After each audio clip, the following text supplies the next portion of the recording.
chapter 3. Tarirai kukura kwerudo rwakaitirwa naMwari kuti tidzi vana vaMwari. Haleluya. Ndizvo zvatirivo. Saka nyika haitizivi nokuti haina kumuziva iye.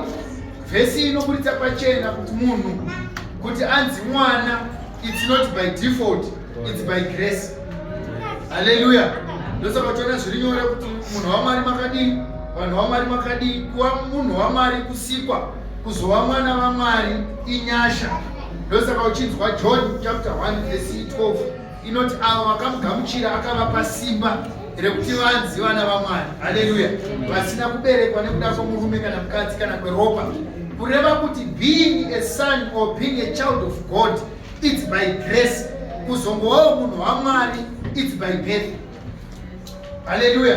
Kuva munhu waMwari nyekuti wakangozvarwa nanamusiya mwana mhofu, izvo zvinongokuita munhu waMwari. Kuzova mwana waMwari inyasha. Kuda tinogona kupinda muchechi yakadai so tisiri vana vaMwari, mungori vana vaMwari vatatu chete. Haleluya. Ndopamba chinzi napasta paya pane dzimwe tumure dzinoda kuramba dzichiyama kuna sekuru nendebvu rakadai seniso richiti mama ndane nzara richitsvaka mukaka kuna amai hari kure. Haleluya. Ndo rakafanana nendikodzi mwana waMwari. But mwana waMwari ane growth yaanofanira kuita. Saka vana amai vakamboita vana vanozviziva. Musi waunobara mwana unodzi mwana wako aita 3.7. Hapana munhu anobara mwana akasaudzwa makeji. Inyaya yekuti azomonitwa mberi akazvarwa ari 3.4 moenda ku6 weeks modzokera ku9. Vari kudei vari kumonita growth. Ari kukura here mwana. Mwana habvumidzwe kukura mumwe mutezo umwe isikakure. Zidhoro rinongoda iso. Kamutumbi kakadai. Atodzi ane kwashoko. Munwise mukaka. Baye jekiseni rakati. Saka ipo pane vamwe futi vari kuchechi yaMwari vanonyepera kukura. Zidhoro rinenge richida kutoona kuti apa sadza riri kushota. Parunyanya maheu unoita kwashoko. Haleluya. Saka vana vaMwari vanopiwa nyasha kubudikidzana neropa remwanakomana waMwari. Saka hanzi tandai kukura kwerudo rwaMwari rwatakaitirwa kuti tinzi vana vaMwari. Musundire ndoda kuti ubate 2:18 dzaJohn here, 1 John chapter 2 verse 18. Verengai pazasi akabate verse 2. Vadikanwa. Yes. Zvinotiri vana vaMwari. Yeah. Uye zvichigere kuratidzwa kuti tichazove. Tiri vana vaMwari but zvichigere kuratidzwa kuti vatsora zvamunoona muchiti vatsora vachazovei mangwana. Munenge muchiri kunziva here kuseri kwenguva mukomana uya mutekwa-tekwa. Yes.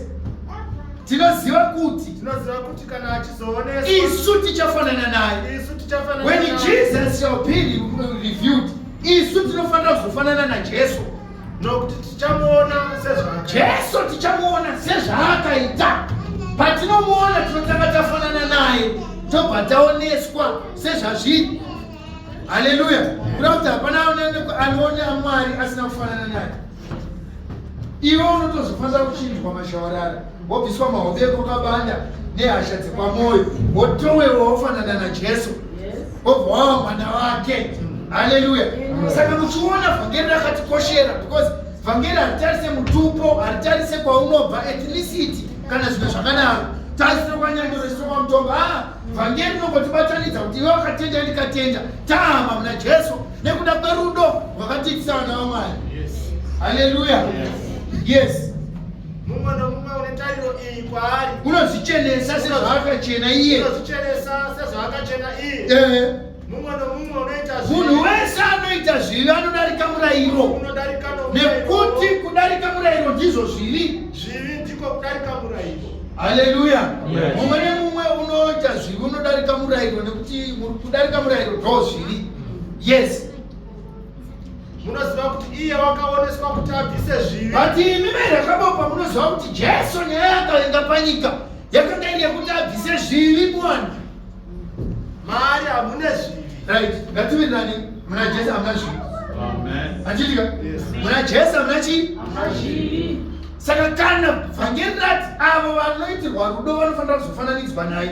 First characteristic of Jesus, he is sin free. Sure. Jesu haana kamwoyo kekuba. Jesu haana kamwoyo kehutsinye. Jesu haana kamwoyo kekuvenga. Jesu haana kamoyo kekunyima. Saka kana muchida kuzoonekwa naye, chekutanga mai mashwara chekuti munofanira kusukwa zviri. Saiye zvaasina chii zvake. Kureva kuti if somebody claims to be an ambassador of God and they are sinful, havana kufanana naMwari. Zvisinei kuti anotaura mashoko anotapira kana kutakura zvinenge zvine unyoro. Zapana mwana toya zvine unyoro asina umwari. Takataura nevasono munhu waMwari.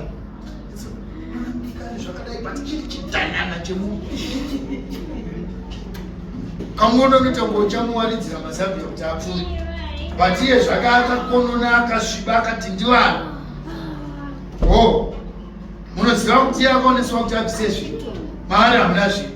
Kureva kuti confirmation yekuti Jesu akauya hunge tisina chii? Yes. Mumwe nomumwe unogara maari. Mumwe nemumwe anogara muna Jesu haaiti zvivi. Saka ukaona munhu achiita zvivi anogara muna Satani ndomba make. Anenge akatoaka soka 3 bedroom cottage kare mukingdom yesa. Ani nani anogara muna Jesu haaite zvivi? Ita mumwe nomumwe unoita zvivi. Kana munhu achinge achiita zvivi ukaona vhangeri richiparidzwa munhu asikakure, ndiri kungobata ipapa mati munhu akure pasi. Ndo patiri kungoda ipapa. Saka mukaona munhu achiita zvivi zvinorevei? Haana kumuona, haana kuona Jesu, haana kumuziva, haana kutombomuziva. Even akaimba paka Jesu munoshamisa kungoimba but haana kumbomuona, hamuzive, havazivane. Ukaona munhu asingade Mwari naMwari havazivane, ropa rikatorwa rake neraJesu itu dzimba dzakasiyana, imba yakwadhevhu nemba yakwaJesu hadzisangani. Imvura neoili, mvura neoili zvikange nani hanzi zvoshandidzana pamota imwe chete, chimwe chichitonhodza ukabureta, chimwe chichioila masimbi chichipisa pisa, chimwe chichikapisa chitonhodzwa nechimwe. Satani naJesu havana ukama panye kuponeswa kwemunhu. Yes. Vana vaduku musatsauswa nemunhu. Uyo unoita zvakarurama, munhu anoita zvakarurama, wakarurama saiye akarurama, akarurama saJesu akarurama. Ukangoona munhu anoita zvakarurama hazvibvunzwe, he is just like his father. Baba vake vakarurama, kana achiita izvo ndodzanzi inodzerwa. Jesu ndakarurama, ukatona tichiita zvakanaka, don't be shocked, inodzerwa dzababa wenyu. Tikakuona ibaba muchiabhusa family yenyu, inodzerwa dzababa wenyu. Tikakuona amai muchiabhusa amai venyu, inodzerwa dzababa venyu. Ngatisanyepere kuti I'm in between. Kuna chinonzi fence. Ukangokaona kachiita unzenza ndo zvakaita baba wake. Kufanana ndizvo chaizvo. Tikakuona muchiita humadhau tongezoti ita hysteric, ndo zvakaita baba venyu izvo. Kana taona munhu akanga achiomera zvamamuchitaura nesitona nyedzimari pasi, but mukaona munhu achiri kuomera kuti abvise $5 pane maannouncement 7, do not be shocked. It's like his father. Ndomaitira baba vake chaisemfu, takainzeve dzacho nemahobe acho, ndo zvakaita baba vake, ndo zvavanongoita kutodza baba vake. Mwana waJesu anongoonekwa. Iwe mwoyo wako haunzwawo tsitsi ukuona munhu ane nzara ari kumbira chikafu, haunzwawo kamwoyo kachikondaenda mba.